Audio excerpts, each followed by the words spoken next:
When I was researching for the first book, one of the things I was most struck by was General Harmon. When I learned about his life, I was blown away. It reads like a Hollywood blockbuster. He's born in poverty, works his way through college, fights in World War I on horseback, ends up competing in the 1926 Olympics, fights in World War II where he commanded armored tank divisions at the Battle of the Bulge and the Kasserine Pass. I was struck that somebody could accomplish so many things and yet be barely a footnote in most military history. I realized you wanted to become an author. I've always been a storyteller and a person who appreciates good stories.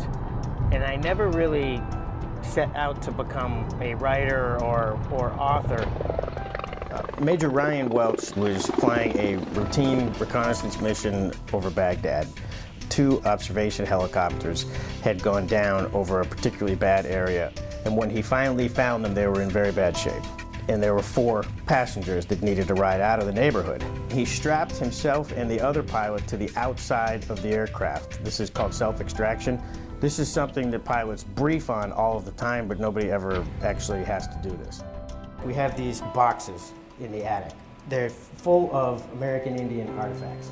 We have no idea where it came from. My father just knows that it came from his great-grandfather. He inherited it. After he retired, he figured out that his great-great-great-great-uncle was a federal Indian agent, and that's where he had picked some of this stuff up. How do you become disciplined to do this kind of research, number one, and how do you avoid going down rabbit holes? I remember mentioning this to President Schneider at one point when he asked me, how's that book coming? And I said, man, I keep going down these holes that don't really matter, but they're just so interesting. And he mentioned that's a typical pitfall with people who are doing research. So write it as you're doing your research. I like telling these stories because these are stories that nobody would ever hear if we left it up to the individuals. None of these guys would share their own stories. And if I would have shared with them that the working title for the book was Norwich Heroes in advance, I'll bet without exception they probably would have diplomatically bowed out of it. They're not people who seek the spotlight. By the time I retire, there will be a big stack of books of extraordinary stories to pass along to my son, right next to the boxes of Indian history that my father has passed along to me.